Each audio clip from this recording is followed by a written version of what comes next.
I want to talk about Mental Health Awareness Month and some tips for improving mental health. May is Mental Health Awareness Month here in the United States, and I want to talk about it. As someone who has no medical background, no college degree, and just a general air of being a little bit dumb. Also, I don't have a real microphone, so this is what we're rocking with for the time being. If you want a fun game, take a sip of a drink every time I say mental health, but don't actually do that. I don't want to be responsible for that. Okay, so Mental Health Awareness Month was initially recognized by Mental Health America back in 1908. In 1917, Rupert Blue, the Surgeon General at the time, asked Mental Health America to create a mental health program, which was implemented by the Army and the Navy as we prepared to enter World War I. Mental Health America continued to grow, and so did its influence. Over 3,000 people came to Washington in 1930 for the first International Congress of Mental Hygiene. Nearly 2 decades later, May became Mental Health Awareness Month in 1949 via presidential proclamation, with the goal of raising awareness and educating the public about mental illnesses. It aims to end the stigma around mental illness and draw attention to suicide. More than 720,000 people die by suicide worldwide every year. And for every one person who has successfully committed suicide, there are likely to be 20 other people who have attempted suicide. Unfortunately, it does seem that 73% of suicides occur in low and middle income countries. Mental Health America is one of many organizations that run campaigns in May, and there are other months and weeks in the year that are intended to draw attention to specific mental health conditions, such as National Depression Screening Day, which is October 10th. Mental health is a spectrum.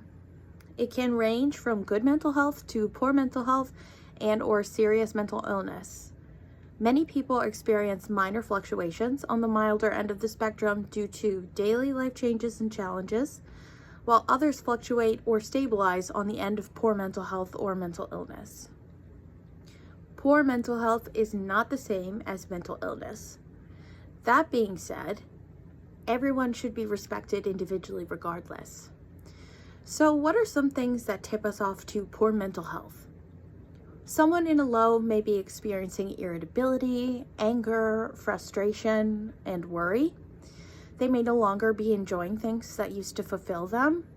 They may be in a constant bad mood, experience a change in their sleep patterns or eating habits. They may be more fatigued and struggling with memory and concentration, or even having more frequent thoughts of death and suicide. What are the most common mental health disorders here in the U.S.?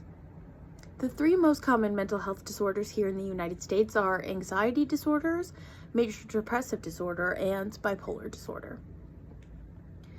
About 1 in 5 adults in the United States suffer from any mental illness, defined as an emotional, behavioral, or mental disorder.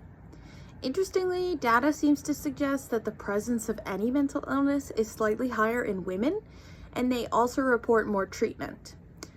Treatment being inpatient or outpatient treatment, counseling, or taking prescription medication. While that's all well and good, and we love to see the girlies getting help, only about half of all people who suffer from any mental health illness will seek or receive treatment. Also, while there was a higher percentage of young adults aged 18 to 25 with any mental illness, a lower percentage of that age group received medical treatment compared to adults aged 26 to 49 and 50 plus. I wonder if that has any ties to health insurance being tied to our jobs. I would love to see those age brackets split up a little bit more, you know? On the system we have right now, I believe you can stay on your parents' insurance until you're 26. And with the economy and job market being what it is right now, I could see a lot of people experiencing a debilitating gap in health insurance, particularly when it comes to mental health treatment and medication. That brings me to my next stream of consciousness. It would be impossible to realistically talk about our mental health and subsequent care here in America without touching on universal health care and a living wage. A living wage is a level of income that provides adequate funds to cover basic necessities such as food, rent or mortgage, childcare, and health care. No more than 30% of your income is spent on rent or a mortgage and is significantly higher than the poverty level. The poverty level in 2025 is $15,600 for a one-person household and $37,650 for a family of 5. Roughly 38 million people here in America are living at or under the poverty level. The federal minimum wage is still $7.25 an hour, though several states have their own minimum wage laws.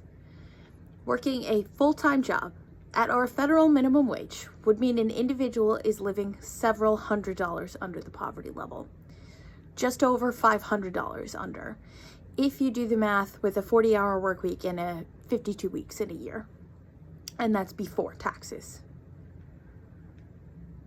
From what I can find, average private health insurance not through a job is at minimum $300 a month, but is typically a lot more than that.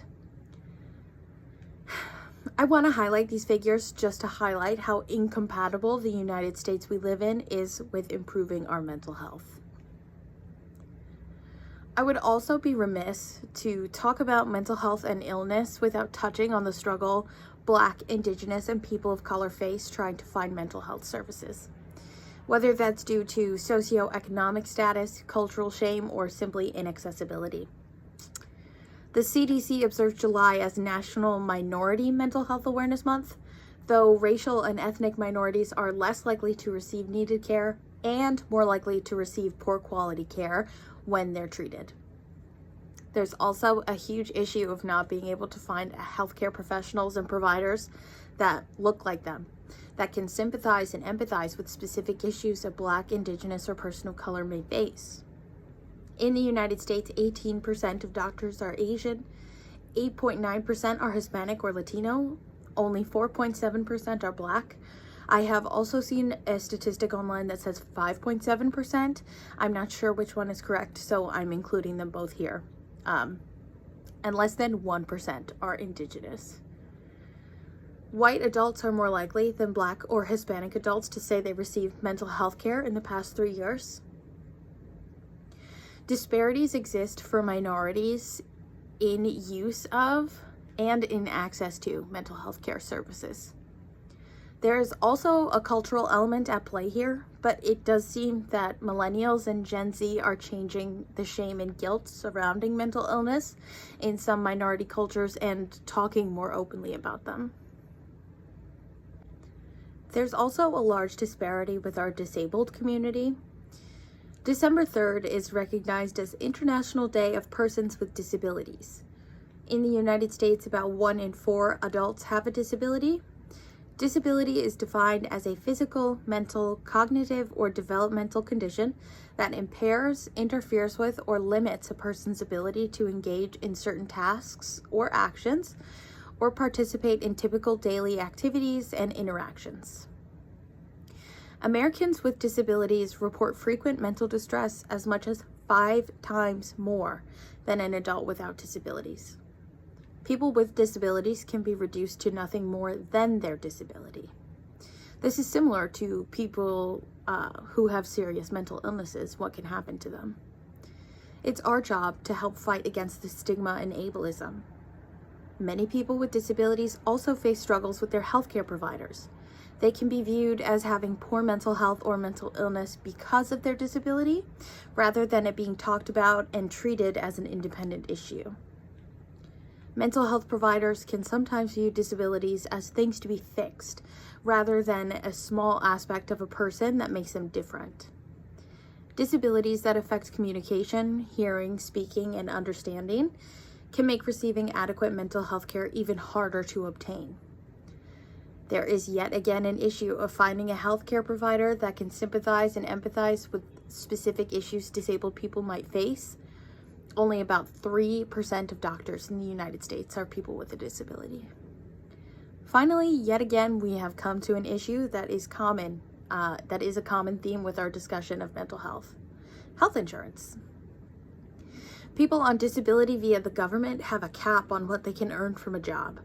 This leads a lot of people to temp work, part-time jobs, and gig work. Therefore, little to no access to affordable health care. The average disability payment is $1,751.08 a month. This adds up to a yearly income that is above the poverty level, but not by much. Many people on a fixed income struggle to pay for necessary expenses critical to staying alive, to say nothing of the cost of mental health services. Now, this is not even touching on the access struggles people in rural areas may face when trying to find mental health services. To find a provider in-network if you have insurance that's reasonable to travel to when there's little to no public transportation available.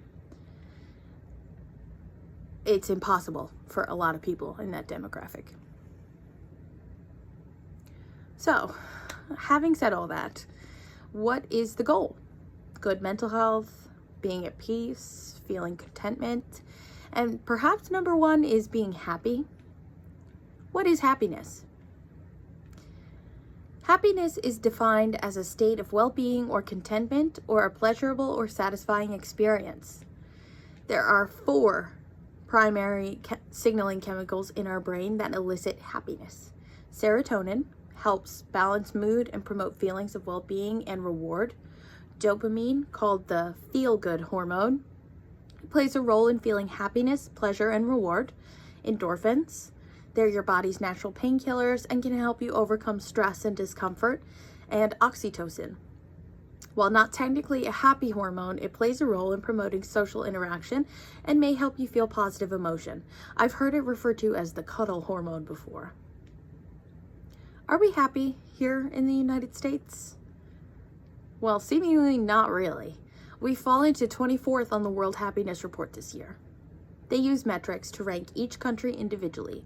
Social support, life expectancy, freedom to make life choices, generosity, perceptions of corruption, and GDP per capita, which is in very simple terms, and if I'm being so honest, I still don't fully understand it, but it is a measure for the monetary value of goods and services that are bought by the final user, produced by a country at any given time. The happiest country is Finland, and the least happiest country is currently Afghanistan. It's interesting, the top 5 countries that are happiest currently have universal health care that seems to thrive. I find it equally as interesting that the current unhappiest country has had to deal with United States interference for over 2 decades at this point. Now, it's not realistic to feel happy 24 hours a day, 7 days a week.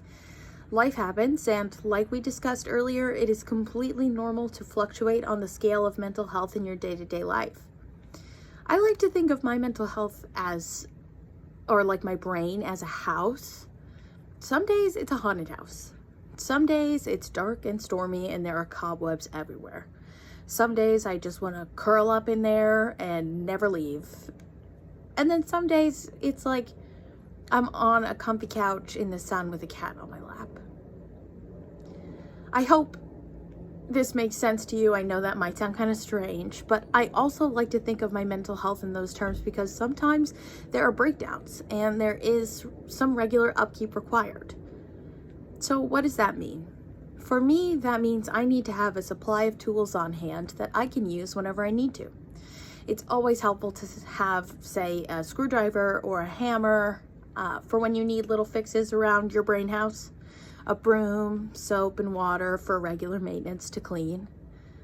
There's also never any shame in calling an expert.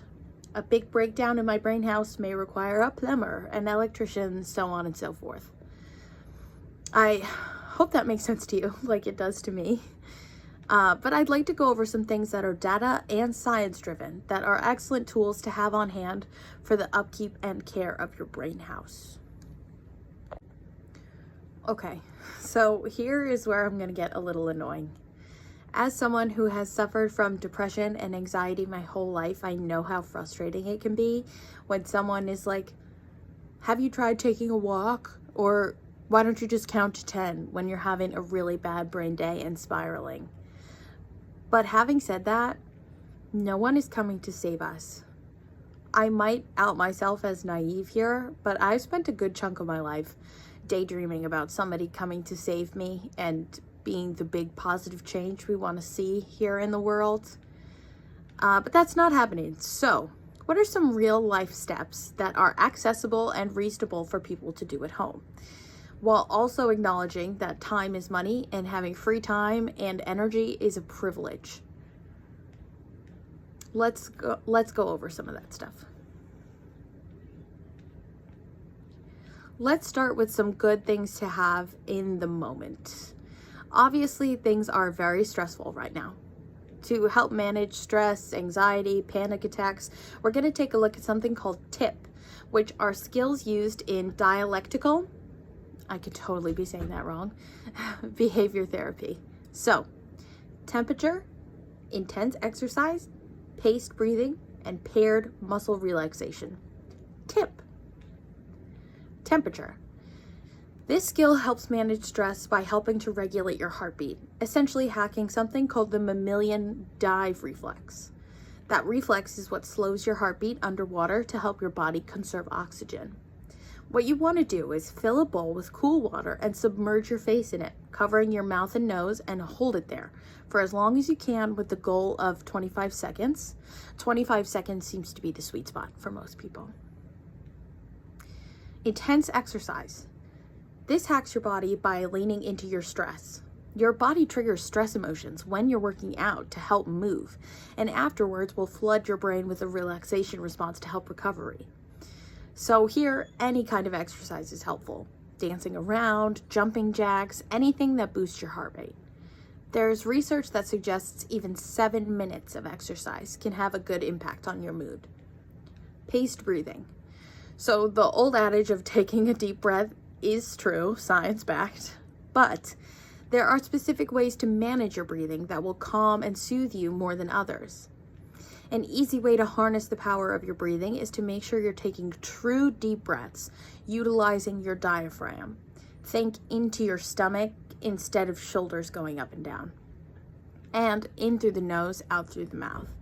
Make sure to breathe slow and steady with your exhale longer than your inhale. Try breathing in for 4 and breathing out for 7.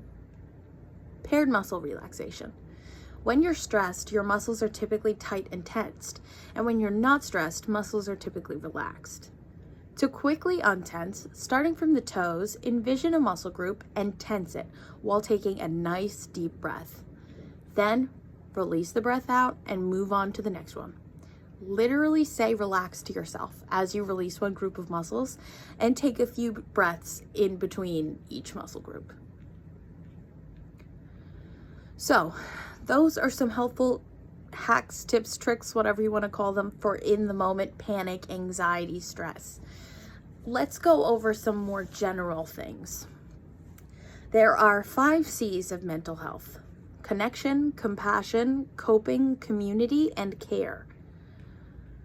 Let's talk about these with some tips on how to incorporate these principles into your life.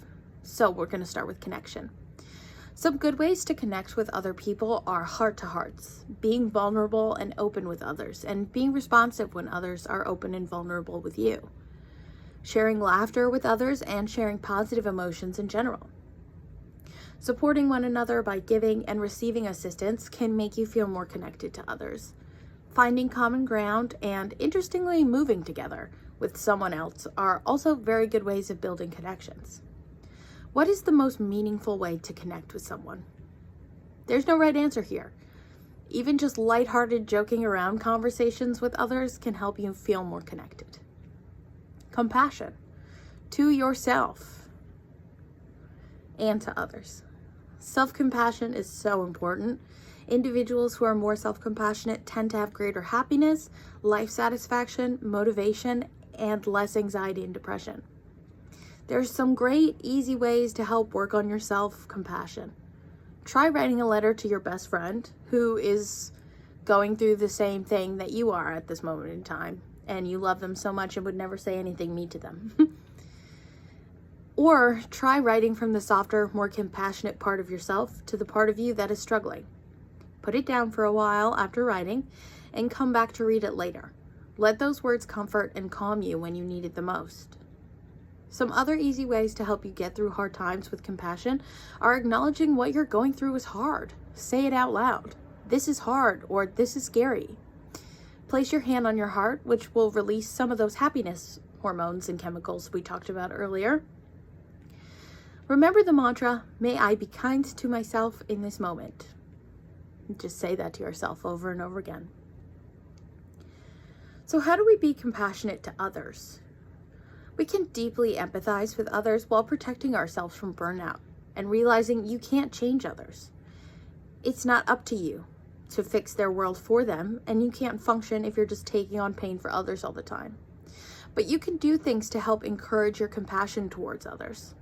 Starting with self-compassion, you can then work on taking on the perspectives of others, encouraging and displaying more positive contact with others, focusing on inviting and attentive body language even.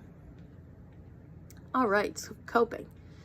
Coping skills are what we use to navigate life's challenges. It's so important to be able to cope, to face and deal with hard things and maintain mental well-being. Good coping strategies can look like journaling, practicing mindfulness, or grounding yourself. It's important that we avoid negative coping mechanisms, which can look like turning to drug use or withdrawing away from the world, everything and everyone. Since we've been talking a good bit about coping skills, a lot of the things that I've talked about in this earlier section are coping skills. I'll just touch on one quick specific example. I think this has been pretty prevalent online lately. The 5-4-3-2-1 method is an easy way to use our senses to bring us back to ourselves in the moment, and a great way to keep up a daily mindfulness practice. It's so simple. Just focus on 5 things you can see, 4 things you can touch, 3 things you can hear, 2 things you can smell, and 1 thing you can taste. Voila! If nothing else, you have an immediate coping skill. It's an excellent tool to use in the moment, or even to help ground yourself daily. Community. Your community is a larger social network that can help provide a sense of belonging, support, and purpose. Social interaction, mutual support, and just engaging with others is so important for our mental health. Online communities do also count as communities. What matters is engagement. Helping others in your community can do just as much positive for your mental health as getting support from others in your community. Getting involved and growing your community can look like volunteering, joining different groups of things you're interested in, and participating in events. Basically, just keep showing up. Care. I want to focus on self-care here. It's hard, but taking consistent care of yourself is the best way to maintain good mental health. There are so many aspects of your life that you can put a little more care into every day. It can seem overwhelming. Mental, emotional, physical, spiritual, recreational, and social. That seems like a lot of things to worry about. Don't panic though. Consistent exercise, utilizing relaxation techniques, eating well, getting enough sleep, staying hydrated, and knowing when to end the doom scrolling are all great examples of self-care. That sounds less overwhelming, but of course this is easier said than done. 13.5% of households in the United States suffer from food insecurity, which is 18 million households, not people, households. And roughly 80 million Americans live in counties that's water systems are significant violators of the Safe Drinking Water Act. Regardless, consistently doing what you can to take care of yourself day to day adds up over time. Even if you only have 20% to give on any given day, that is still more than 0. Okay, so we've covered a good bit about Mental Health Awareness Month, some hindrances to our mental health in our current day and age, and some tips on how to manage it in your day-to-day life. So I guess to close out, I hope you walk away from this video with some helpful tips for when you're feeling down. I think there are some data-driven tools that can help us when we're feeling low. It can be extremely helpful to utilize these things on our bad days and build consistent habits that overall keep us feeling better. But poor mental health and the care and treatment of mental illnesses are a systemic issue. We have major problems here in the United States. I certainly don't have answers or solutions to the systemic issues Americans are facing every day, but I would urge everyone to get involved on every level of government. Vote, speak up, call your people, talk to others in your community. I put some resources and phone numbers for help with your mental health in the caption. I also have attached a list of websites that I sourced all of my information from. Remember, you are not alone. Thank you for watching, and I hope you have a good day. Bye.